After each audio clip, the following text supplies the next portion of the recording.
When Michael Jordan walked into Chicago's biggest sports dinner, he expected a normal evening. Then the event coordinator did something unthinkable. She asked the basketball legend to move to the back of the room. Michael quietly walked to a table with three strangers: an old man in a wheelchair, a nervous young woman, and a doctor.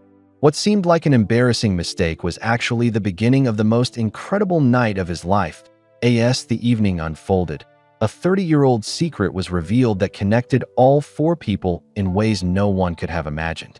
When the truth came out, the entire crowd was left in tears. But what Michael did as a teenager that he had forgotten about? And why was the person sitting next to him the most important stranger he would ever meet? The bright lights of the Chicago Grand Ballroom sparkled like diamonds. Red carpets covered the floors. Golden decorations hung from the ceiling. Tonight was the biggest sports event of the year. Famous athletes walked through the doors with their families. Cameras flashed everywhere. Michael Jordan stepped out of his black car. He wore his best suit and a warm smile. His wife Yvette looked beautiful in her blue dress. Their 10-year-old daughter Zara held his hand tightly. She had never been to such a fancy party before. "Daddy, look at all the famous people," Zara whispered. She pointed at baseball players and football stars walking past them. "Remember what we talked about," Michael said softly. "Famous doesn't mean more important. Everyone here has a story worth hearing." They walked through the tall glass doors. Inside, the ballroom was even more amazing. Round tables covered with white cloth filled the room. Crystal glasses caught the light. Waiters in black uniforms carried silver trays of food. Michael looked around at the other guests. He recognized many faces. Some were old friends from his basketball days. Others were wealthy business owners who sponsored sports teams. Everyone looked happy and excited. "Mr. Jordan," a woman's voice called out. Michael turned to see Patricia Hendricks walking toward them. She was the event coordinator. Her face looked nervous, but she tried to smile. She wore a black dress and carried a clipboard. "Mr. Jordan, it's such an honor to have you here tonight," Patricia said. Her hands shook a little as she spoke. "Thank you for inviting us," Michael replied. "This looks like a wonderful event." Patricia's smile became more nervous. She looked down at her clipboard, then back up at Michael. "I'm so sorry, but there's been a small mix-up with the seating arrangements." Michael raised his eyebrows. "A mix-up?"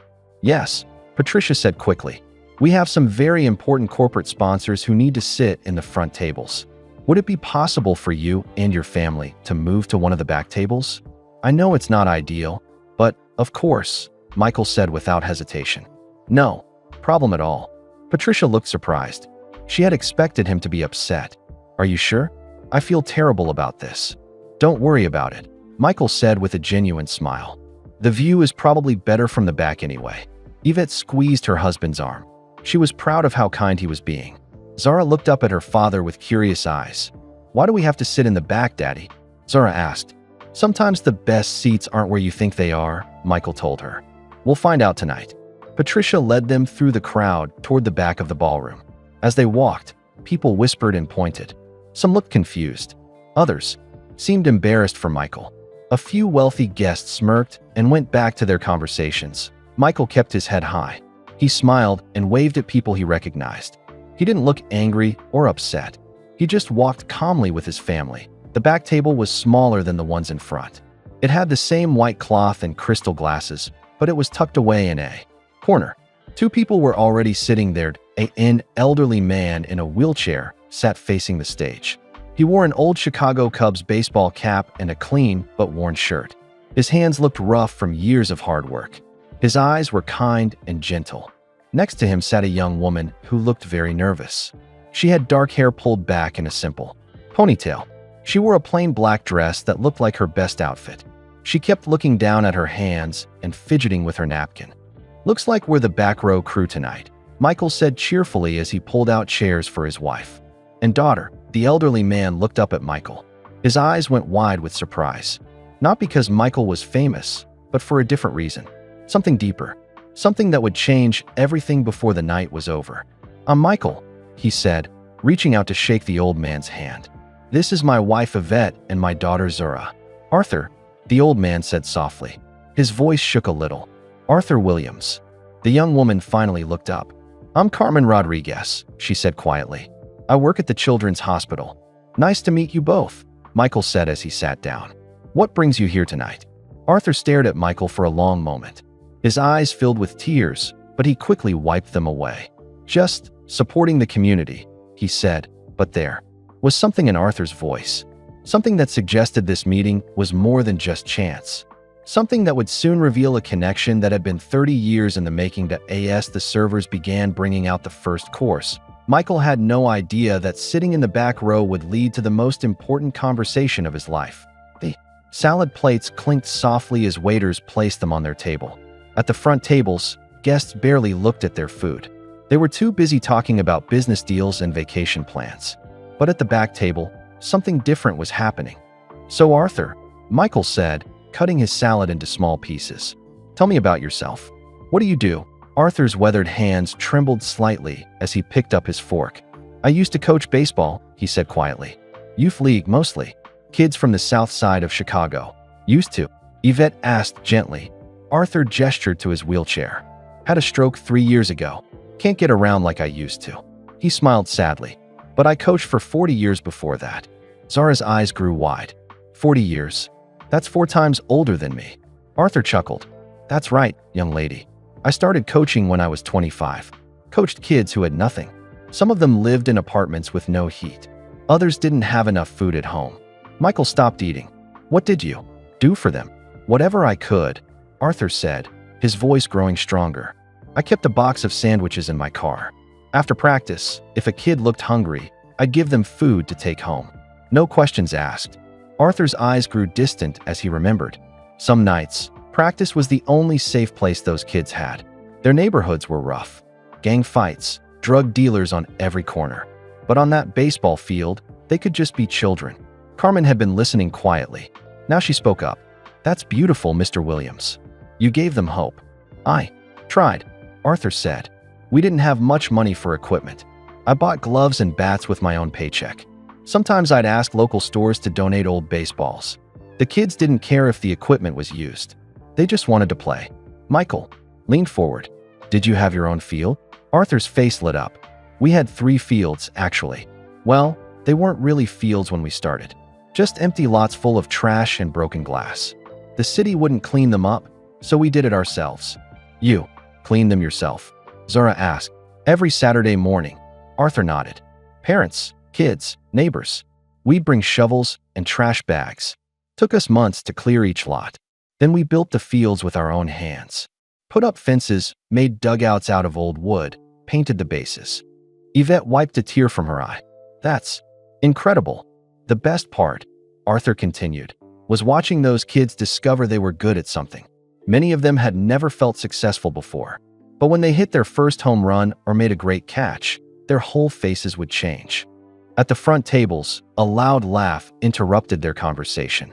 A wealthy businessman was telling jokes about his new yacht. His friends raised their champagne glasses and toasted his success. They hadn't touched their food either. Michael glanced at the front tables, then back at Arthur. "Did any of your players go on to play in high school or college?" Arthur's smile grew bigger. 15 of my boys got college scholarships. 3 played professional baseball. But I'm most proud of the ones who became teachers, policemen, and fathers.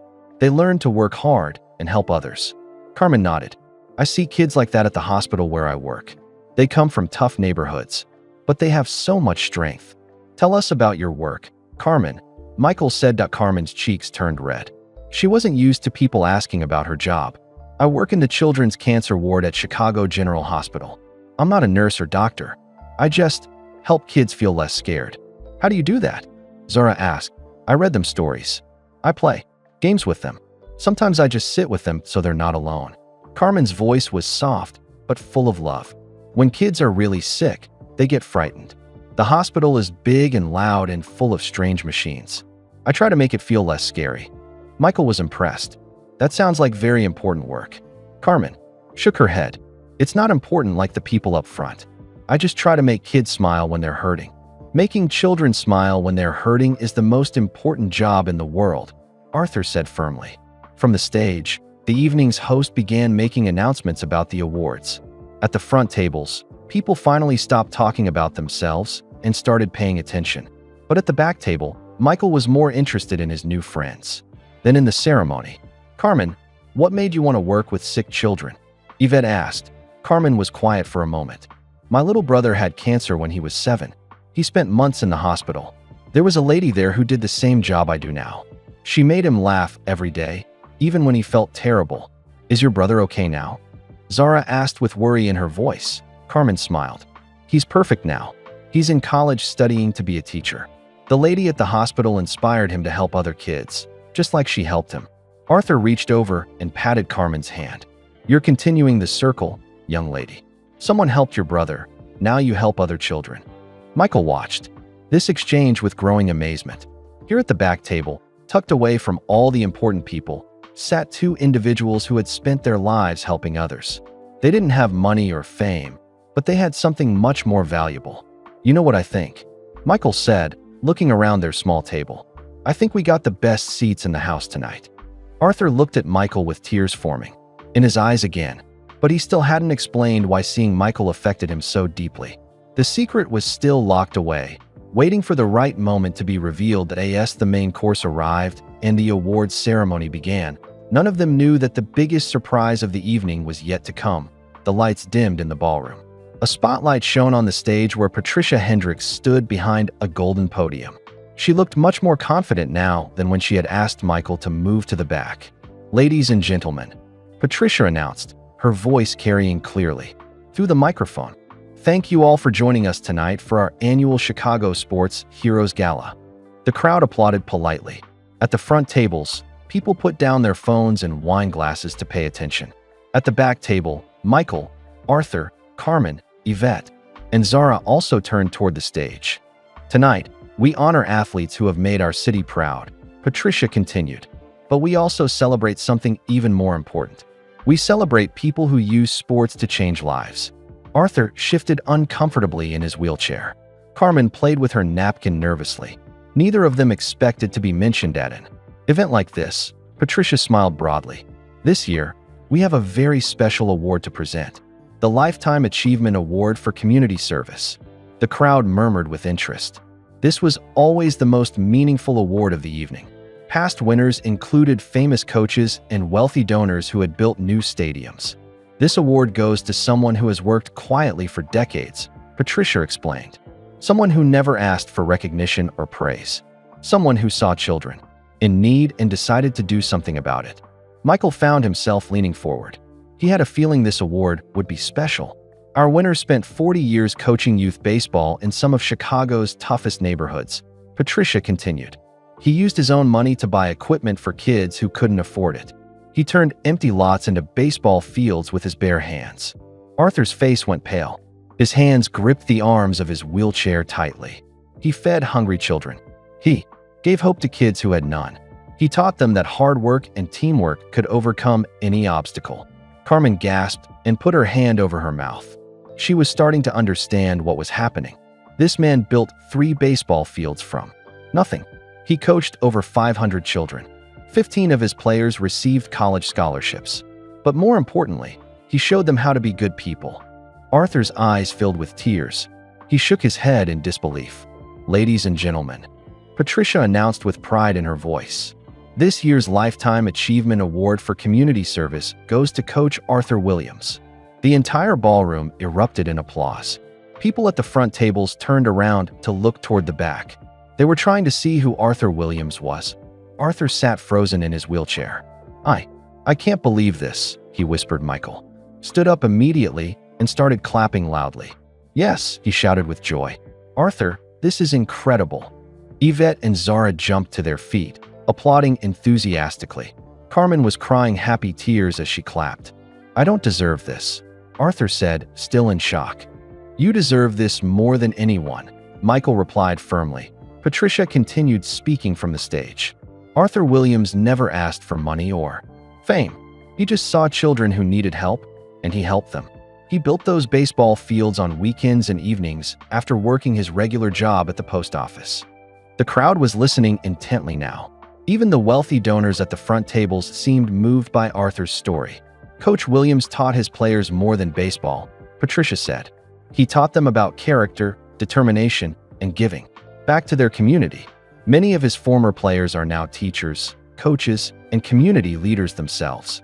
Arthur wiped tears from his cheeks. "This is too much," he said quietly. Michael walked behind Arthur's wheelchair and began pushing him toward the stage. "Come on, coach. Your moment has arrived." As they moved through the crowd, people stood up to applaud. Some were wiping away tears. Others were smiling with genuine admiration. The atmosphere in the room had completely changed from the beginning of the evening. "I've never been on a stage before," Arthur said nervously as Michael pushed his wheelchair down the aisle. "Just speak from your heart," Michael encouraged him. "Tell them what you told us." When they reached the stage, the applause grew even louder. Patricia bent down to help Arthur position his wheelchair at the microphone. The spotlight was bright, but Arthur's eyes were beginning to adjust. He looked out at the crowd. All these successful, wealthy, famous people were standing and clapping for him. A man who had spent his life helping children in poor neighborhoods. But then Arthur looked back at Michael, who was standing beside him on the stage. And something passed between them. A recognition. A memory from long ago. Arthur's voice shook as he leaned toward the microphone. "I don't deserve this award," he began. "I just did what felt right." The crowd settled down to listen. "I want to tell you about the kids I coached," Arthur continued, his voice growing stronger. "They came from neighborhoods where hope was hard to find, but they had something special inside them. They just needed someone to believe in them." Arthur paused, looking directly at Michael. "But I also want to tell you about the day that changed my life forever. It was 30 years ago. I was struggling to keep my baseball program alive. We had no money, no equipment, and I was starting to lose hope." The crowd was completely silent now. Even the servers had stopped moving. "That's when a teenager showed up at our practice," Arthur continued. "He was tall, thin, and he could play basketball like I'd never seen before. But he didn't come to show off." Arthur's voice began to crack with emotion. He came to help. Michael felt his heart racing. A memory was starting to come back to him. "This young man spent his entire summer with us," Arthur said, tears flowing freely now. "He taught our kids how to play. He bought them equipment with his own money, and he never told anyone about it." The crowd was beginning to understand that something extraordinary was being revealed. Arthur looked directly at Michael Jordan. "That teenager taught me what real greatness looks like. He showed me that champions don't just win games. They lift up others." The murmur in the crowd was growing louder. People were starting to connect the dots. "Ladies and gentlemen," Arthur said, his voice now strong and clear, "that 17-year-old boy who changed my life was Michael Jordan." The entire ballroom gasped in unison. Every head in the room turned to look at Michael Jordan. He stood on the stage next to Arthur's wheelchair, his face showing surprise and emotion. He remembered that summer 30 years ago, but he had never known how much it meant to Arthur. The crowd was buzzing with whispers. "Did you know about this?" people asked each other. "Michael Jordan coached baseball? He was only 17? Patricia Hendricks stood at the side of the stage, tears streaming down her face. This was not what she had expected when she planned the evening. Arthur adjusted the microphone and continued speaking. His voice was stronger now, filled with purpose. "I need you to understand what Chicago looked like 30 years ago," Arthur said to the crowd. "The South Side was rough, really rough. Kids walked through gang territory just to get to school. Drug dealers stood on every corner. Gunshots at night were normal. The wealthy guests at the front tables looked uncomfortable. This wasn't the kind of story they usually heard at fancy events. My baseball team practiced in Garfield Park," Arthur continued. "We had 12 kids, all between 8 and 15 years old. Some of them hadn't eaten lunch that day. Others came to practice with bruises from fights in their neighborhoods." Arthur paused, looking out at the silent crowd. "We didn't have real uniforms. The kids wore whatever clothes they had. Our gloves were old and torn. Our bats were cracked. But those kids loved baseball more than anything in the world." Michael listened carefully. The memories were flooding back to him now.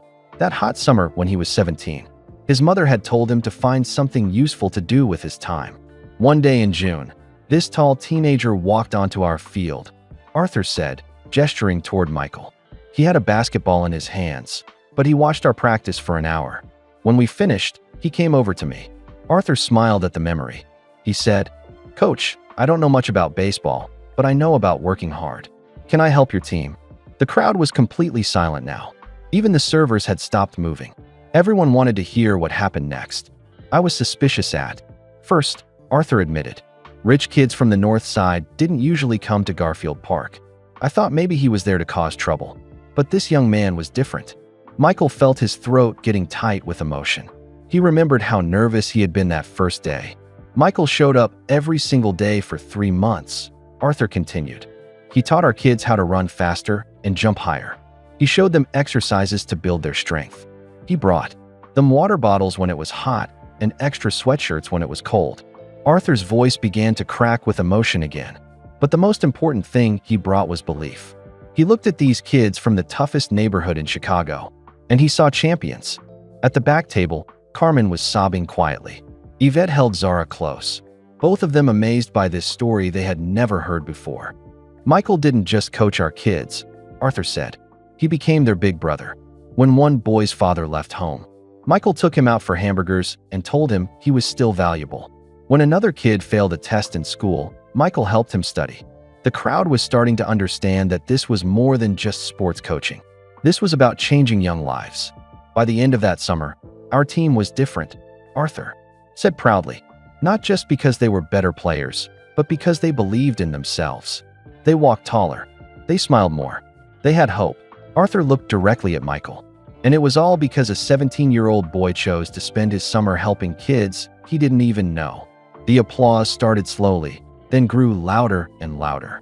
People were standing up all over the ballroom. But Arthur raised his hand for silence. He wasn't finished yet. But that's not the most important part of the story, Arthur said quietly. The crowd immediately fell silent again. Michael felt his heart pounding. What else was Arthur going to say? You see, Michael didn't just help our baseball team that summer, Arthur continued. He saved a life. He saved my grandson's life. Michael's eyes went wide. He was starting to remember something else from that summer, something he had tried to forget. My daughter brought her 8-year-old son to practice every day. Arthur explained to the crowd. His name was Marcus. He was a sweet little boy who loved watching the big kids play baseball. Arthur's voice began to shake. But Marcus was sick, very sick. The doctors said he needed surgery right away, or he might die. The crowd was holding its breath. This story was becoming more emotional than anyone had expected. The surgery cost more money than our family had, Arthur said, tears flowing freely now. We tried everything. We asked churches for help. We held fundraisers. We even started selling our furniture. But it wasn't enough. Michael closed his eyes, remembering now. Little Marcus with the big smile and the weak heart. The doctors who said the surgery couldn't wait much longer. I was desperate, Arthur continued. I didn't know what to do. I was going to lose my grandson, and there was nothing I could do to save him. Arthur looked up at Michael with love and gratitude in his eyes. That's when Michael Jordan, a 17-year-old kid who barely knew us, did something incredible. The crowd leaned forward, waiting to hear what happened next. Arthur's voice grew strong and clear. Michael found out about Marcus's condition. He never said a word to me about it, but he quietly paid for the entire surgery. He paid for all the hospital bills. He made sure my grandson got the best doctors in Chicago. The gasps from the crowd were audible now. People were crying openly. Even the toughest athletes in the room were wiping their eyes. Ladies and gentlemen, Arthur said, his voice filled with love, my grandson lived because Michael Jordan cared enough to help a family he barely knew. The crowd erupted in applause again. But Arthur still wasn't finished. He had one more surprise that would change everything. My grandson grew up healthy and strong, Arthur continued. He became a doctor himself. He spent his life helping other sick children, just like Michael helped him. Arthur paused for dramatic effect. Ladies and gentlemen, my grandson is Dr. Marcus Williams. He's the head of pediatric surgery at Chicago Children's Hospital. The crowd gasped again. Carmen's mouth fell open in shock. She knew Dr. Williams. He was one of the best doctors at her hospital. Arthur looked directly at Michael one more time. And Michael, he said quietly, there's something else you need to know about Marcus. Michael felt his knees getting weak. What else could there be? Arthur smiled through his tears. Marcus is here tonight. He's been wanting to meet the man who saved his life for 30 years. Michael felt the room spinning around him. His legs were shaking. Yvette stood up from the back table and walked toward the stage to support her husband. She had never seen him look so overwhelmed. Where is he? Michael asked quietly, his voice barely reaching the microphone. Arthur pointed toward a table near the middle of the ballroom. "Marcus, would you please stand up?" A tall man in his late 30s slowly rose from his chair. He wore a navy blue suit and had the same gentle eyes as his grandfather. His hands were steady and strong, the hands of a surgeon who saved children's lives every day. Doctor Marcus Williams looked directly at Michael Jordan. Tears were already flowing down his face. The crowd turned to watch as Marcus began walking toward the stage. His steps were slow and careful, as if he couldn't quite believe this moment was really happening. Carmen gasped from the back table. "That's Dr. Williams," she whispered to Zara. "He's the one who saved my little brother's life 3 years ago." The connections were becoming bigger and more amazing with each passing moment. As Marcus reached the stage, Patricia Hendricks helped him climb the steps. Now 3 men stood together under the bright lights. Arthur in his wheelchair, Michael fighting back tears, and Marcus walking toward the man who had saved his life. "Mr. Jordan," Marcus said, his voice shaking with emotion. "I've dreamed about this moment since I was 8 years old." Michael couldn't speak. He just stared at this successful doctor who had once been a sick little boy. Marcus continued, "I don't remember much about being sick. I was so young. But I remember lying in the hospital bed, scared and worried. My mom and grandpa were crying all the time. They thought I was going to die." The crowd was completely silent.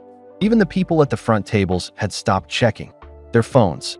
Then one day, everything changed, Marcus said. "The doctors told my family that someone had paid for my surgery. Someone who wanted to remain anonymous. Someone who didn't want any thanks or recognition." Marcus looked directly at Michael. "For 30 years, I've wondered who that person was. I became a doctor because I wanted to help other children the same way someone helped me." Arthur reached up from his wheelchair and took Michael's hand. "Tell him, son. Tell him what you remember." Michael wiped his eyes and leaned toward the microphone. "I remember you," he said softly. "You were so small, but you were so brave. You never complained, even when you were scared." Marcus started crying harder. "You remember me?"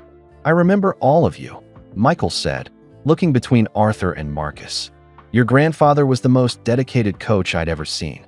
He loved those kids like they were his own children. And you were the little boy who made everyone smile, even when you were feeling sick." Michael paused, gathering his strength to continue. "When I found out about your surgery, I couldn't just do nothing.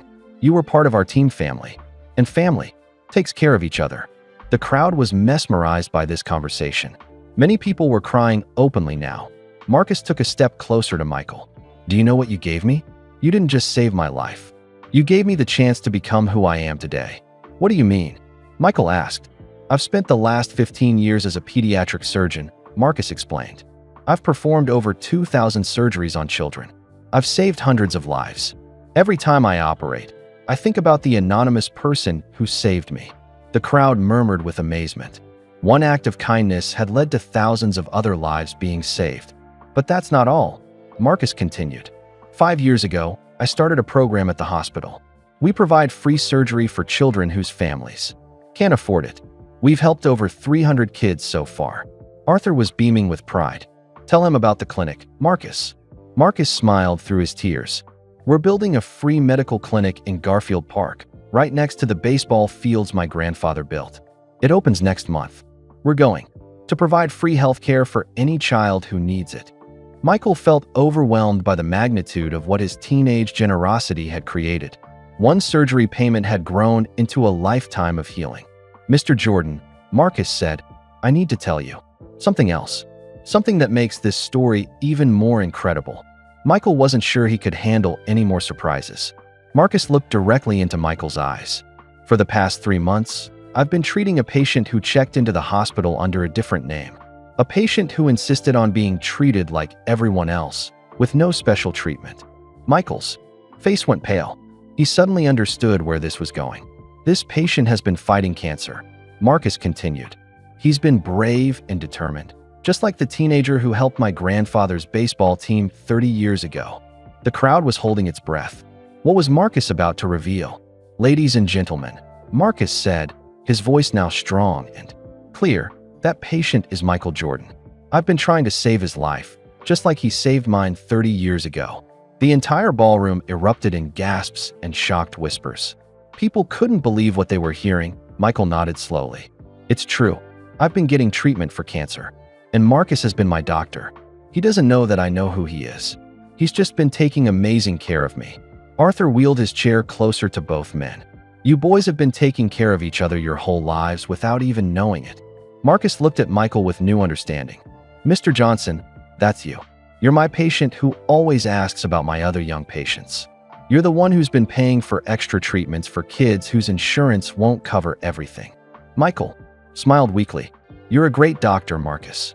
You reminded me why I wanted to help people in the first place. The crowd was amazed by these revelations. The circle of kindness had come full circle in the most beautiful way possible. But Marcus wasn't finished. He had one more surprise that would make this the most emotional night of Michael's life. Mr. Jordan, Marcus said, his voice filled with joy. I have some news about your treatment. Michael looked at him with hope and fear in his eyes. Marcus smiled the biggest smile of his life. The cancer is gone.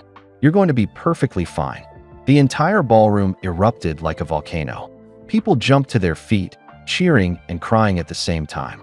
The sound was so loud that the crystal glasses on the tables began to shake. Michael's knees buckled, and he almost fell down. Yvette rushed onto the stage and wrapped her arms around her husband.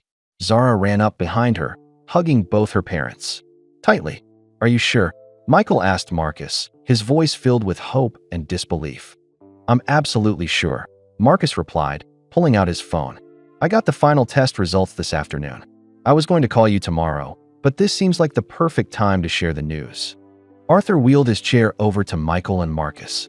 This is the most beautiful thing I've ever seen, he said, tears of joy streaming down his face. The crowd was still cheering. Even the wealthy donors at the front tables were on their feet, applauding with genuine emotion. Some of them were crying too. Carmen ran from the back table onto the stage. Dr. Williams, Mr. Jordan, this is amazing. She hugged both men, unable to contain her excitement. Patricia Hendricks took the microphone, her voice shaking with emotion. Ladies and gentlemen, I think we've just witnessed the most incredible story in our organization's history. The crowd cheered again, but Michael raised his hand, asking for quiet. He had something important to say. Thank you all for celebrating with us. Michael began, his voice stronger now. But I want you to understand something. This story isn't really about me. He looked at Arthur and Marcus. This story is about how kindness grows, how one person helping another can create something bigger than anyone imagined. Michael gestured toward the crowd. 30 years ago, I was just a teenager who wanted to help. I had no idea that paying for one little boy's surgery would lead to this. Arthur nodded from his wheelchair. And I had no idea that one summer of coaching would change so many lives. Marcus stepped forward. And I had no idea that the sick little boy I once was would grow up to help the man who saved him. Carmen wiped happy tears from her eyes. And I had no idea that coming to this dinner would help me understand how all these beautiful stories connected.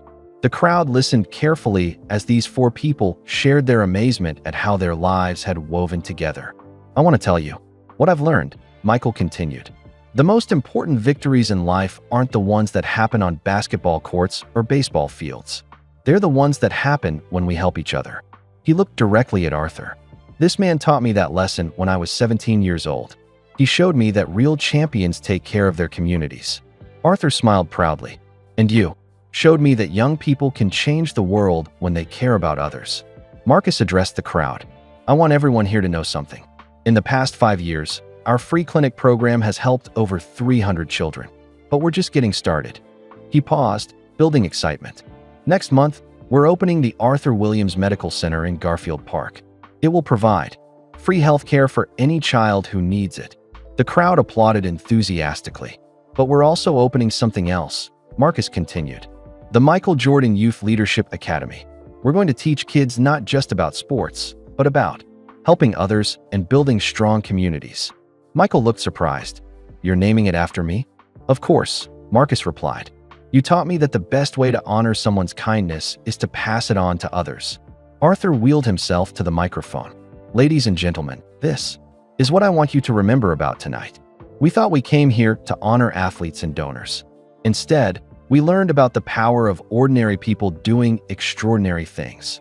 He gestured toward the back table where they had been sitting. The most important people at any event aren't always the ones in the front row. Sometimes they're the ones quietly serving others in the background. Carmen stepped forward. I want to volunteer at the new medical center. I want to help kids feel safe and loved when they're scared. And I want to coach at the Leadership Academy. A voice called from the crowd. I want to teach kids what Coach Williams taught us. More voices joined in. I want to donate money for equipment. I can help build new basketball courts. My company will sponsor the medical center. One by one, people throughout the ballroom began volunteering to help. Athletes offered to mentor young people. Business owners pledged money. Doctors volunteered their time. Michael watched in amazement as the entire room transformed from a fancy dinner party into a planning session for helping their community. This is incredible, he said to Marcus and Arthur. One small act of kindness, 30 years ago, has grown into all of this. Marcus put his arm around Michael's shoulder. It grew because you taught me that when someone helps you, you have a responsibility to help others. Arthur nodded wisely. That's the secret to changing the world. One person helps another, who helps another, who helps another. It never stops growing. Patricia Hendricks returned to the microphone. Ladies and gentlemen, I think we need to make some changes to our organization. Instead of just honoring people once a year, we need to help them make a difference all year long. The crowd cheered their approval. Starting next month, the Chicago Sports Heroes Foundation will focus on building programs that help children and families in need. We'll work with Coach Williams, Dr. Williams, Michael Jordan, and all of you to create lasting change. Michael looked out at the crowd with gratitude and hope. You know what? Being asked to sit in the back row was the best thing that happened to me tonight. Arthur laughed. Sometimes the best view is from the back of the room. That's because the back row is where the real heroes sit, Marcus added. Carmen smiled through her happy tears. And now we're all going to be heroes together. As the evening continued, the four friends made plans for their new projects. They talked about basketball courts and medical clinics.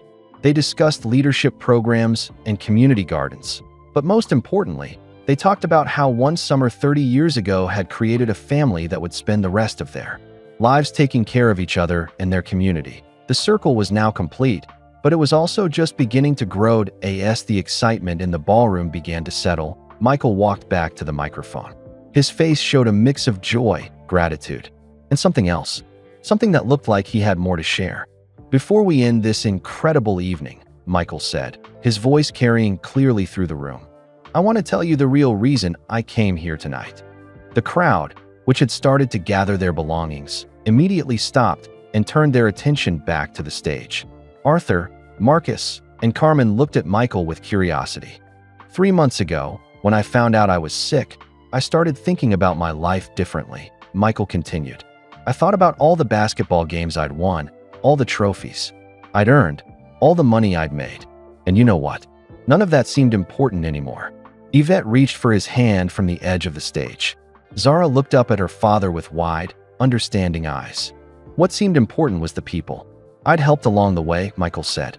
The kids I'd coached, the families I'd supported, the communities I'd been part of. That's when I realized something. Michael paused, looking directly at Arthur. I realized that the most important thing I'd ever done wasn't winning an NBA championship. It was spending a summer in Garfield Park with a baseball coach who taught me what real greatness looks like. Arthur wiped fresh tears from his eyes. Son, you taught me just as much as I taught you. When I was going through cancer treatment, Michael continued, I kept thinking about that summer. I thought about how you never gave up on those kids, even when everything seemed hopeless. That gave me strength during my darkest days. The crowd listened intently as Michael shared his most personal thoughts. And then I found out that my doctor was Marcus Williams, Michael said, smiling at the young man beside him. I didn't know who he was at first. I just knew he was the most caring, dedicated doctor I'd ever met. Marcus stepped closer to Michael. You were an amazing patient. You never complained, even when the treatments were really hard. You always asked about other patients and how you could help them. That's because you reminded me of your grandfather, Michael replied. You had the same kindness, the same determination to help people no matter what.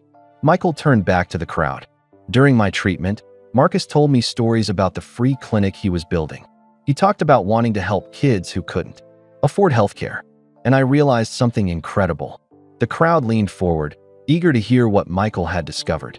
The little boy I helped save 30 years ago had grown up to become exactly the kind of person I hoped he would be, Michael said with pride.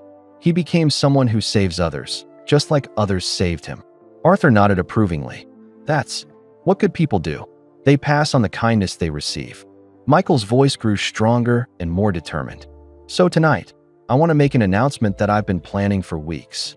Patricia Hendricks stepped forward with her clipboard, ready to help with whatever Michael needed. I'm retiring from all my business activities, Michael said. I'm going to spend the rest of my life working with Arthur, Marcus, and Carmen to build something amazing for our community. The crowd murmured with surprise and excitement. We're not just going to build one medical clinic, Michael continued. We're going to build 10 clinics throughout Chicago. We're not just going to build basketball courts. We're going to create community centers that offer education, healthcare, sports, and job training. Marcus's eyes lit up with amazement. Michael, that's incredible, but that will cost millions of dollars. Michael smiled. I'm donating $50 million to start the Arthur Williams Foundation for Community Excellence.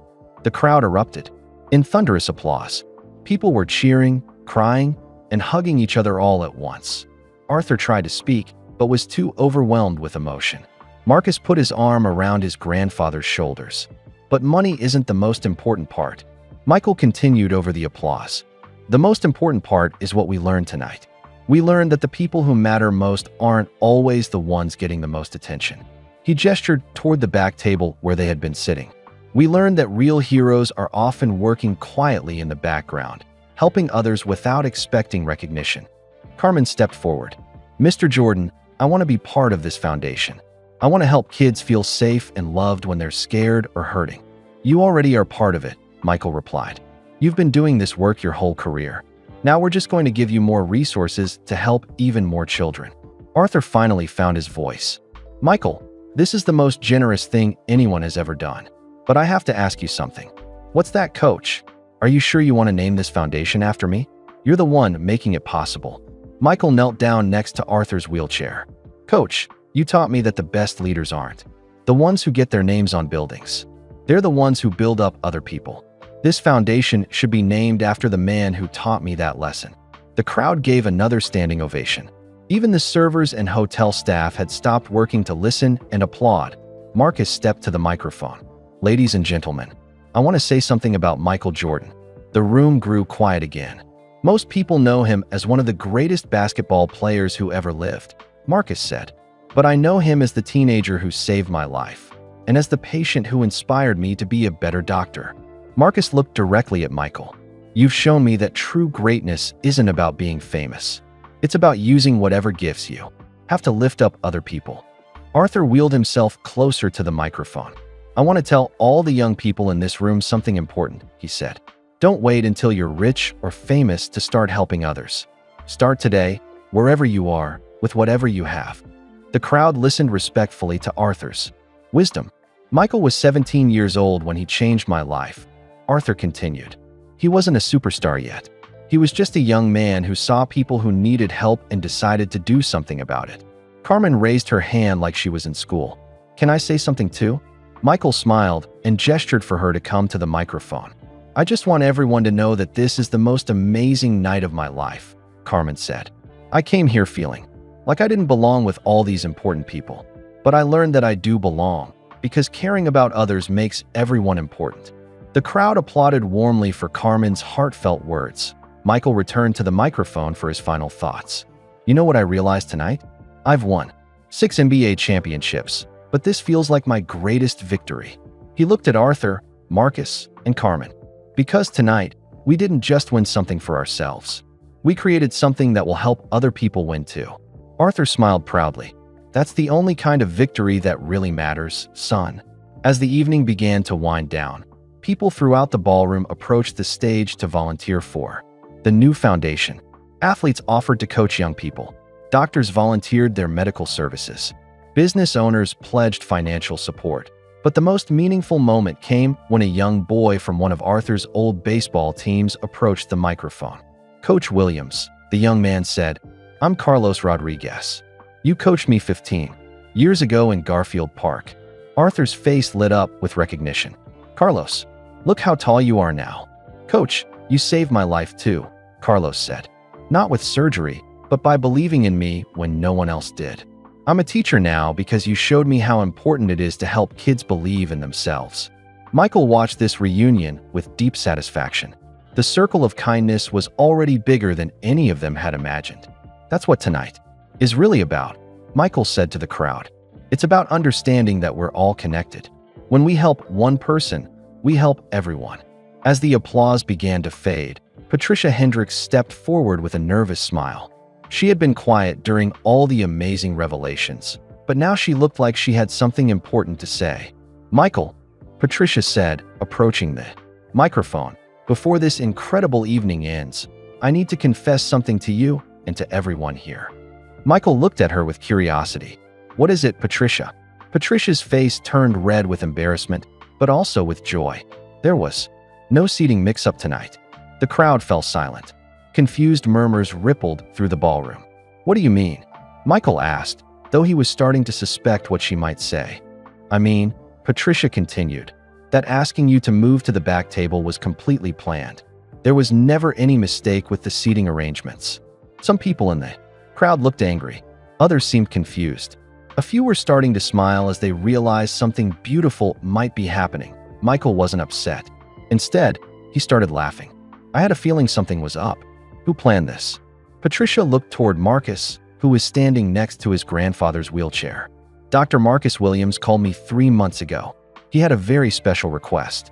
Marcus stepped forward, his face showing both nervousness and pride.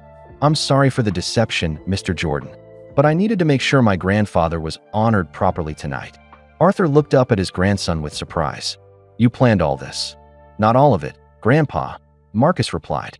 I just planned the part about making sure you got the recognition you deserve. I had no idea about all the other incredible connections we would discover. Patricia continued the explanation. Marcus told me that his grandfather was too humble to promote himself for any awards. He said Arthur would probably sit in the back and let other people get all the attention. That sounds like my grandfather, Marcus said with a smile. So Marcus asked me to do something special, Patricia explained. He asked me to make sure Arthur sat with people who shared his values. People who cared more about helping others than about being famous. Michael nodded with understanding and admiration. So you asked me to move to the back table. I was terrified, Patricia admitted. I thought you might be angry or offended. But Marcus told me something that convinced me to try. What did he tell you? Yvette asked from the side of the stage. Patricia looked directly at Michael. Marcus said you were the kind of person who would understand the importance of sitting with real heroes. He said you would appreciate being at a table with people who spent their lives serving others. Arthur wheeled his chair over to Marcus and took his hand. You did all this for me. Grandpa, you've spent your whole life taking care of other people. Marcus replied. Tonight was my chance to take care of you. Carmen wiped happy tears from her eyes. This is the most beautiful plan I've ever heard of. But Patricia wasn't finished with her confession. There's more to the story, she said. The crowd leaned forward, wondering what else could possibly be revealed. Marcus also told me about a very special patient he was treating, Patricia continued. A patient who insisted on being treated like everyone else, with no special treatment. A patient who reminded Marcus of his grandfather's humble values. Michael smiled, knowing where this was going. Marcus said this patient was fighting cancer with incredible courage and grace, Patricia explained. He said this patient always asked about other sick children and how he could help them. Arthur looked back and forth between Marcus and Michael. With growing amazement, Marcus asked me to seat this patient at the back table too, Patricia said. He thought his grandfather and this mysterious patient would get along well because they both cared more about others than about themselves. The crowd was starting to understand the beautiful coincidence that had been carefully orchestrated. Of course, I had no idea that the patient was Michael Jordan, Patricia continued. Marcus used a different name at the hospital to protect his privacy. Michael laughed. I checked in as Michael Johnson. I wanted to be treated like any other patient.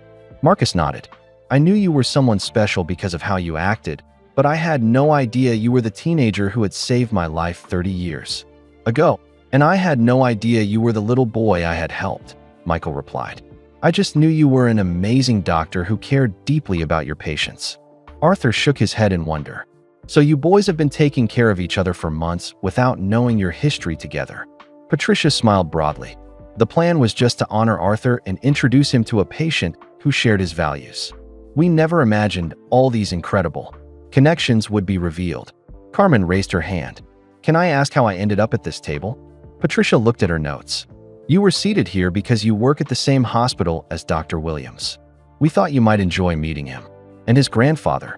And it turns out Dr. Williams saved my little brother's life 3 years ago, Carmen said with amazement. Which means, Michael added, that Marcus has been saving people in our community for years, and we're all connected through his kindness. The crowd was in awe of how perfectly everything had worked out. Patricia addressed the entire ballroom. Ladies and gentlemen, what you've witnessed tonight shows us something incredible about the power of planning for kindness. She gestured toward the 4 people on stage. When we intentionally bring together people who care about serving others, amazing things happen. Connections are revealed, stories are shared, and communities are strengthened. Michael nodded approvingly. Patricia, you and Marcus created something beautiful tonight. You proved that the best events happen when we focus on honoring the right people. Arthur spoke up from his wheelchair. I want to say something to my grandson. The crowd grew quiet to listen to Arthur's words. Marcus, what you did tonight taught me something important, Arthur said. You showed me that the kindness I tried to teach you has grown into wisdom. You knew how to bring people together in a way that would create something bigger than any of us could imagine.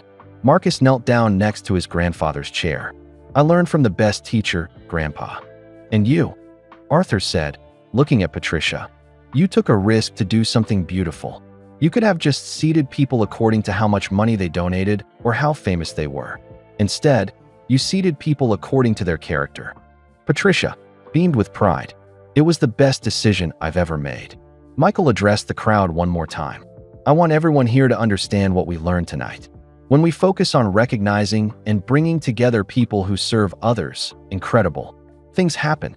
He gestured toward his new friends. We discovered that kindness creates connections we never knew existed. We learned that helping one person can ripple out to help hundreds or thousands of others. Most importantly, Michael continued, we learned that the most valuable people in any room aren't always the ones getting the most attention. Sometimes they're sitting quietly in the back, working every day to make other people's lives better. Arthur raised his hand for attention. Before we end this amazing evening, I want to make one more announcement. The crowd immediately focused on the elderly coach. Next week, we're breaking ground on the first Arthur Williams Community Center in Garfield Park, Arthur said. But I don't want to just build buildings. I want to build a movement. Arthur's voice grew stronger with passion. I want every person in this room to find someone in their community who deserves recognition. Someone who's working quietly to help others. Someone who needs our support to do even more good work. The crowd murmured with enthusiasm for Arthur's challenge. Let's make tonight the beginning of a new tradition, Arthur continued. Let's spend our time and money lifting up the real heroes in our neighborhoods. Let's make sure the people doing the most important work get the help they need. Michael stepped forward.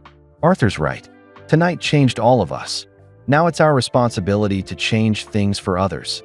As the evening finally came to a close, people throughout the ballroom were making plans to find and support community heroes in their own neighborhoods. The truth behind the truth was that sometimes the most beautiful coincidences happen when good people plan for kindness to flourish. As the crowd began to gather their belongings and prepare to leave, Michael walked to the center of the stage one final time. The energy in the ballroom was electric. People were talking excitedly about the foundation, making plans to volunteer, and exchanging phone numbers to stay connected. Before we all go home tonight, Michael announced, I have one more surprise. Arthur looked up from his wheelchair with curiosity. Another surprise? I don't think my heart can handle much more excitement. Michael laughed. This one will make you very happy, coach. He pulled out his phone and scrolled through his contacts. I've been making some phone calls during the past hour, while you all were talking and planning. Marcus stepped closer. What kind of phone calls? The kind that turn dreams into reality. Michael replied with a big smile that he looked directly at Arthur. Coach, remember when you told us about your 3 baseball fields in Garfield Park? Of course, Arthur nodded. We built them with our own hands. Well, Michael continued, I just spoke with the mayor of Chicago.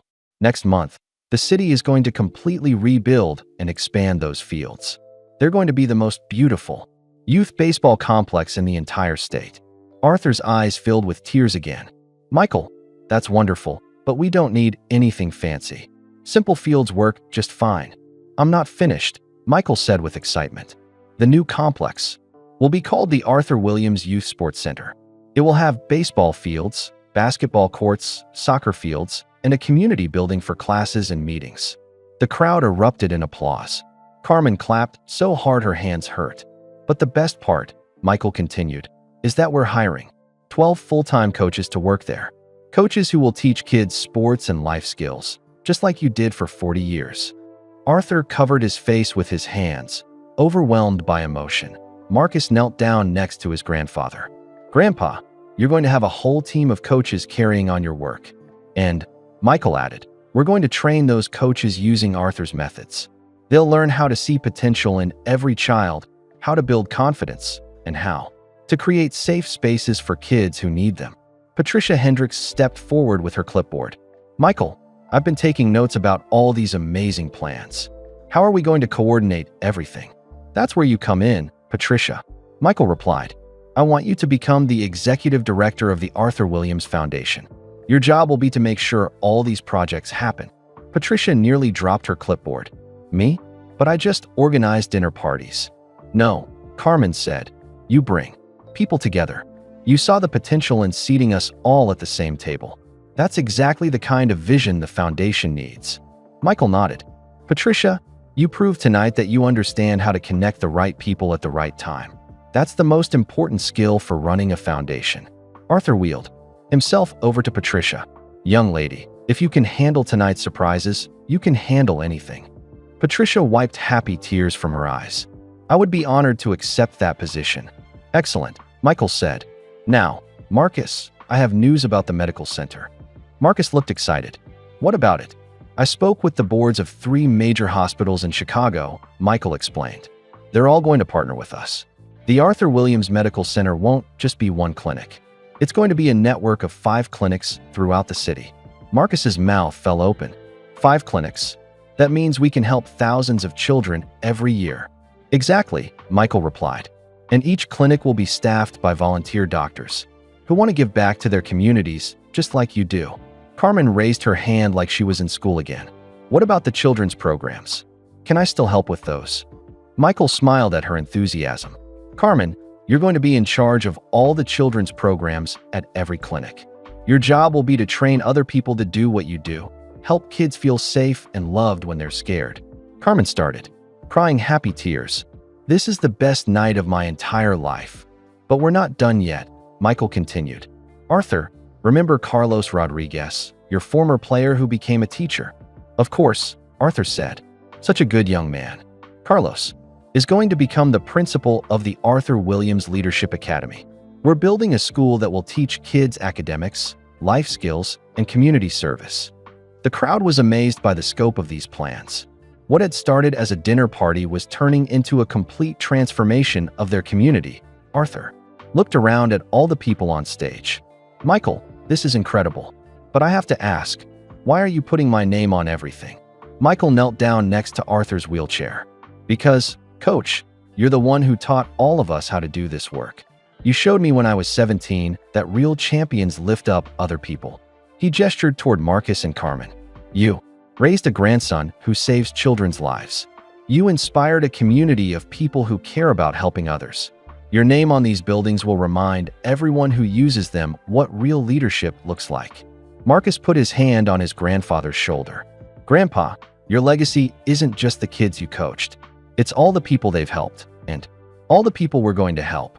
Arthur nodded slowly, beginning to understand the magnitude of what was happening. There's one more thing, Michael said, his voice growing soft and emotional. Arthur, I want you to know that working with you this summer when I was 17 changed the direction of my entire life. The crowd grew quiet to listen to Michael's personal reflection. I could have spent that summer playing basketball with rich kids at fancy camps, Michael continued. Instead, I spent it with you and your players in Garfield Park. That summer taught me that success isn't about how much money you make or how famous you become. Michael's voice grew stronger with conviction. Success is about how many people you help along the way. It's about using whatever gifts you have to make other people's lives better. Arthur reached up and took Michael's hand. Son, you've been living that lesson every day since then. Even when you didn't know Marcus was my grandson, you were taking care of him because that's who you are. And even when I didn't know you were my anonymous benefactor, Marcus added, I was taking care of you because Grandpa taught me that's what good people do. Carmen wiped her eyes with a tissue. This is like the most beautiful circle in the world. It is a circle, Michael agreed. But it's a circle that keeps getting bigger. Every time we help someone, they help someone else, and it grows and grows. Patricia looked at her notes. So let me make sure I understand all these plans. We're building sports complexes, medical clinics, schools, and community centers. That's right, Michael nodded. And we're training hundreds of people to work in them. Coaches, teachers, doctors, counselors, and volunteers. How long will it take to build all of this? Someone from the crowd called out. Marcus stepped forward. We're going to start construction next month. The first medical clinic opens in 6 months. The sports center opens in a year. And the leadership academy opens in 18 months. Arthur shook his head in amazement. When I woke up this morning, I was just an old coach in a wheelchair. Now I'm going to have buildings and programs named after me all over Chicago. You're not just an old coach, Carmen said firmly. You're the person who started all of this. You're the reason Michael learned to help others. You're the reason Marcus became a doctor. You're the reason hundreds of kids learned to believe in themselves. Michael addressed the crowd one final time. Ladies and gentlemen, what we've created tonight proves something important. When good people work together, there's no limit to what we can accomplish. He looked at his new friends on the stage. Arthur taught us to care about our community. Marcus taught us to heal people's pain. Carmen taught us to comfort people when they're scared. Patricia taught us to bring the right people together. The crowd gave them a final standing ovation. Now, Michael concluded, let's go out and change the world, one person at a time. As people began to leave the ballroom, they weren't just going home from a dinner party. They were going home as part of a movement that would transform their city and touch thousands of lives. The legacy was no longer just Arthur's. It belonged to everyone who had been inspired by his example of quiet, steady service to others. The evening wound down. Most of the crowd had left the ballroom. The servers were quietly cleaning tables and stacking chairs. But at the back table where everything had begun, four special friends sat together, talking quietly about what had just happened. Michael, Arthur, Marcus, and Carmen were joined by Yvette, Zara, and Patricia. They formed a small circle, their voices soft and thoughtful as the ballroom grew quieter around them. I keep thinking this is all a dream, Carmen said, shaking her head in wonder. This morning I was nervous about coming to a fancy dinner. Now I'm going to help run programs that will help thousands of children. Arthur reached over and patted her hand. Young lady, dreams are just plans that haven't happened yet. And now we have the people and resources to make these dreams real. Zara, who had been quietly listening all evening, tugged on her father's sleeve. Daddy, can I ask Mr. Arthur something? Of course, sweetheart, Michael replied. Zara looked at Arthur with her big, curious eyes. Mr. Arthur, how did you know that helping kids would make such a big difference? Arthur smiled at the 10-year-old's thoughtful question. You know what, Zara? I didn't know. When I started coaching, I just saw kids who needed someone to believe in them. I thought maybe I could help them learn baseball. But you did so much more than that, Marcus said, looking at his grandfather with deep admiration. That's the secret, Arthur replied. When you start helping people with love in your heart, it always grows into something bigger than you planned. Patricia looked up from her notes. I've been thinking about what happened tonight. This wasn't just about awards or recognition. This was about discovering connections that have been there all along. Michael nodded. You're right. Arthur and I were connected for 30 years without knowing it. Marcus has been taking care of me for months without knowing our history. Carmen works at the same hospital where Marcus saves lives. And now we're all connected in a way that will help our community for generations, Yvette added. Arthur looked around the nearly empty ballroom. You know what I've realized? This room looks completely different to me now than it did when we walked in. What do you mean? Carmen asked. When we first sat down here, Arthur explained. I thought this was just a fancy party for rich people. I felt out of place. He gestured toward the front tables, now empty and being cleaned. But now I understand something important. It doesn't matter where you sit or how much money you have. What matters is how you treat the people around you. Michael stood up and walked to the window that overlooked the Chicago skyline. The city. Lights twinkled like stars in the darkness. Arthur, when I was 17 and spent that summer with your team, I thought I was just killing time before basketball season started, Michael said reflectively. The others listened carefully to his quiet voice. I had no idea I was learning the most important lesson of my life, Michael continued. I thought success would come from winning games and making money. But you taught me that real success comes from lifting up other people. Marcus joined his patient and friend at the window. And when I was 8 years old, lying in that hospital bed, I thought I was just getting surgery to fix my heart. But you were really getting a lesson about how people take care of each other, Arthur said softly. Exactly, Marcus replied. That experience taught me that when someone saves your life, you have a responsibility to save other lives too. Carmen walked over to join them at the window. And when I started working at the hospital, I thought I was just helping kids feel less scared. But you were really learning how to heal hearts, not just bodies, Yvette observed. Patricia gathered her papers and stood up. This has been the most incredible night of my career. But I think the real work starts tomorrow. You're right, Michael said, turning back to the group. Tonight was about understanding our connections. Tomorrow is about using those connections to help others. Arthur wheeled his chair over to the window. Look out there, he said, pointing at the city lights. Each one of those lights represents a family.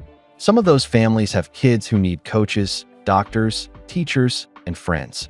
And now we have the resources to help them, Marcus added. More importantly, Arthur continued, we have the understanding that helping them will create new connections, new stories, and new possibilities we can't even imagine yet. Zara walked over to Arthur's wheelchair. Mr. Arthur, will you teach me how to help other kids? Arthur's eyes filled with happy tears. Sweet girl, I think you're already learning just by watching your father and listening to these conversations. Michael knelt down next to his daughter. Zara, what did you learn tonight? I learned that the most important people aren't always the famous ones, Zara said thoughtfully. And I learned that when you help someone, it keeps going and going like a ripple in a pond. That's exactly right, Arthur said proudly. You're very wise for 10 years old. Carmen sat back down at their table. I have a confession to make, she said quietly. Everyone turned to listen. When Patricia first asked me to move to the back table, I was disappointed, Carmen admitted. I thought it meant I wasn't important enough to sit with the important people. And now, Michael asked gently, now I realize that this was the most important table in the room, Carmen said with a smile. This is where the real champions were sitting. Arthur nodded approvingly. Carmen, you've learned something tonight that took me years to understand. The people doing the most important work are often the ones getting the least attention. Patricia looked at her watch. I hate to break up this conversation, but the hotel staff needs to finish cleaning. As they gathered their belongings, Michael turned to Arthur one more time. Coach, I have one last question for you. What's that, son? Do you remember what you told me on my last day of coaching with your team 30 years ago? Arthur thought for a moment, then smiled. I told you that real champions don't just win games. They change lives. That's right, Michael replied. And tonight, I finally understand what you meant. He looked around at Marcus, Carmen, Patricia, and his own family. You taught me that the most important victories aren't about beating someone else. They're about lifting everyone up together. Arthur reached up and took Michael's hand. Son, you've been living that lesson your whole life. You just needed tonight to see how big the victory really is. As they walked toward the exit, Marcus, supporting his grandfather's wheelchair, Carmen walking beside Patricia, and Michael holding hands with Yvette and Zara, they looked like what they had become, a family. You know what I've learned? Michael said as they reached the ballroom doors. What's that? Arthur asked. I've won 6 NBA championships, but tonight feels like my biggest victory. Arthur smiled. That's because tonight, we all won together. They looked back at the empty ballroom one more time. In a few hours, it would be restored to its original state, ready for the next event. But the people who had sat at that back table would never be the same. Ready to go change the world? Marcus asked the group. We already started, Carmen replied. Tonight was just the beginning. As they walked out into the Chicago night, they carried with them the understanding that the most important championships in life are the ones where everyone wins together. Behind them, the empty ballroom held the echoes of the most extraordinary evening any of them had ever experienced. An evening that began with disappointment about seating arrangements and ended with a movement that would touch thousands of lives. The real championship had been won not on a basketball court, but at a back table in a ballroom where four people discovered that their lives had been connected by kindness for 30 years, and the victory celebration would last for generations. 5 years after that magical evening at the Chicago Sports Heroes Gala, the Arthur Williams Foundation had grown beyond anyone's wildest dreams. The victory celebration was no longer just a memory. It had become a living, breathing movement that touched lives every single day. The grand ballroom of the Chicago Grand Hotel looked exactly the same as it had 5 years ago. Crystal glasses sparkled under bright lights. Round tables covered with white cloth filled the room. Waiters in black uniforms carried silver trays of food, but everything else had changed completely. This year's gala was different from any awards dinner the city had ever seen. The front tables were filled with young people from the foundation's programs. Many were now in college on scholarships. Some had become doctors, teachers, and coaches themselves. Others were starting their own programs to help children in their communities. At the head table sat Arthur Williams, now 85 years old, still in his wheelchair, but with eyes that sparkled brighter than the crystal glasses around him. His health was slowly failing, but his spirit was stronger than ever.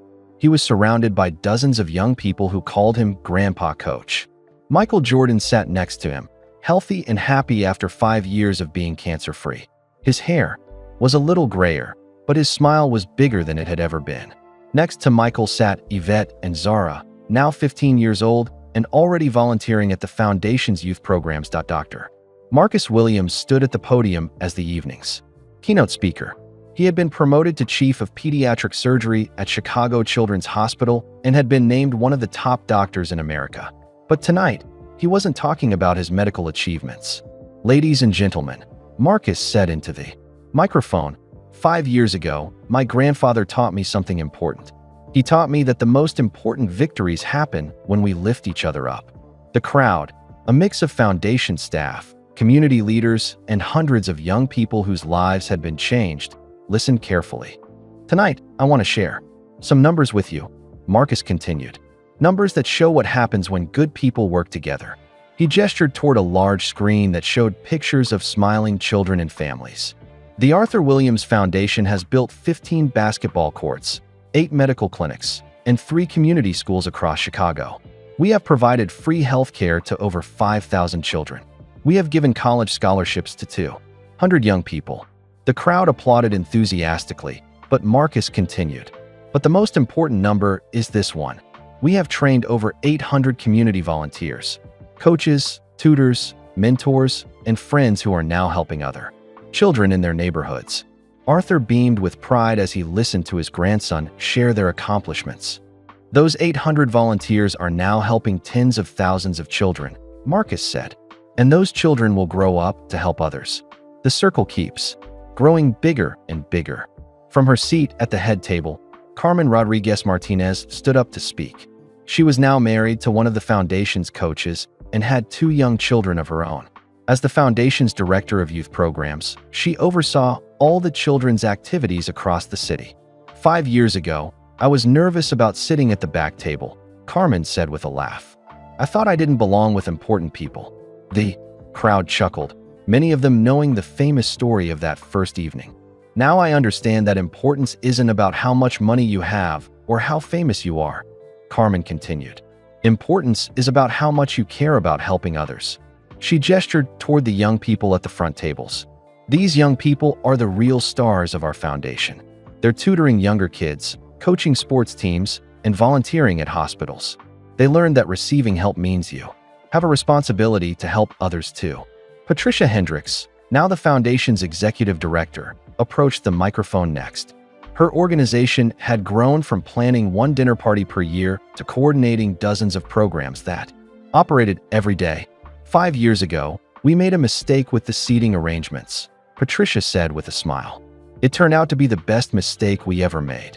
The crowd laughed and applauded. That mistake taught us something important about how to run our programs, Patricia continued. We learned that the best way to honor people is to put them together with others who share their values. She looked around the room at the diverse crowd of people who had come together for a common purpose. Every program we run follows the same principle, Patricia explained. We bring together people who care about helping others. We don't care about their background or how much money they have. We only care about their heart. As the evening continued, young people from the Foundation's programs took turns sharing their stories. A 17-year-old named David talked about how the basketball program had kept him away from gangs and helped him get a college scholarship. That a 14-year-old girl named Maria shared how the free medical clinic had saved her baby brother's life when her family couldn't afford healthcare. A 12-year-old boy named James explained how his mentor from the Foundation had helped him learn to read and discover that he loved science. Each story was different, but they all had the same theme. Someone had cared enough to help, and now these young people were helping others. Finally, Arthur Williams was helped to the microphone for what everyone knew would be his final speech as the Foundation's inspiration and guide. 60 years ago, I started coaching baseball because I saw kids who needed someone to believe in them. Arthur began, his voice weak but clear. The room fell completely silent. Even the servers stopped moving to listen. I thought maybe I could teach them how to hit a ball or catch a fly. Arthur continued with a small smile. I had no idea I was starting something that would still be growing 50 years later. Arthur paused, looking out at the crowd of people whose lives had been touched by the Foundation's work. But I want to tell you the real secret of what we've accomplished, Arthur said, his voice growing stronger. The crowd leaned forward, eager to hear his wisdom. The secret isn't the buildings we've built or the money we've raised, Arthur explained. The secret is that we learn to see each other as family. Arthur gestured toward Michael, Marcus, and Carmen. 5 years ago, we were strangers sitting at a table. Tonight, we're a family that includes hundreds of people who take care of each other. Tears were flowing freely throughout the crowd.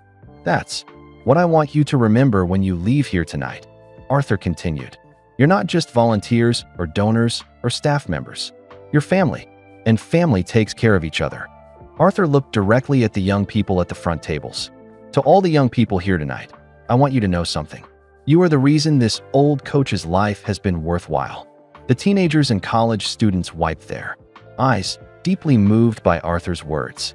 You've taken the love we gave you and multiplied it, Arthur said. You've proven that kindness never ends. It just keeps growing from one person to another to another.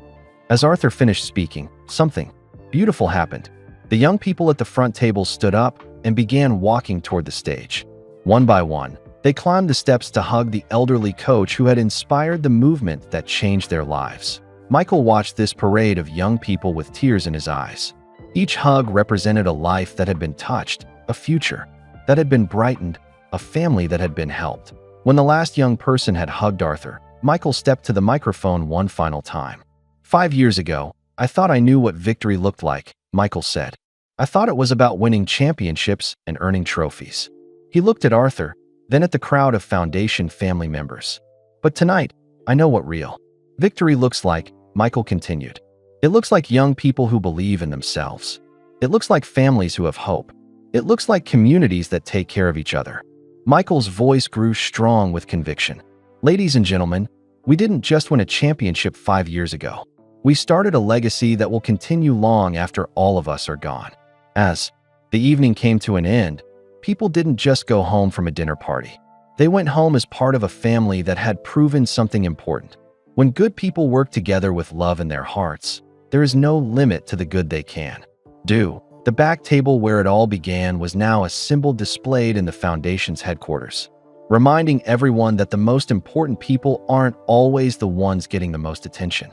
And in neighborhoods throughout Chicago, children were falling asleep knowing that tomorrow they would wake up in a community where people cared about them, believed in them, and would help them become the best versions of themselves. The victory celebration that started with 4 strangers at a back table had indeed lasted for generations, just as promised. What an incredible journey we just shared together. From that back table to a movement that changed thousands of lives. We learned that real champions don't just win games, they lift up others. This story shows us that kindness never really ends. It just keeps growing from one person to another, creating circles of hope that can last for generations. That I'd love to know. Where are you listening from?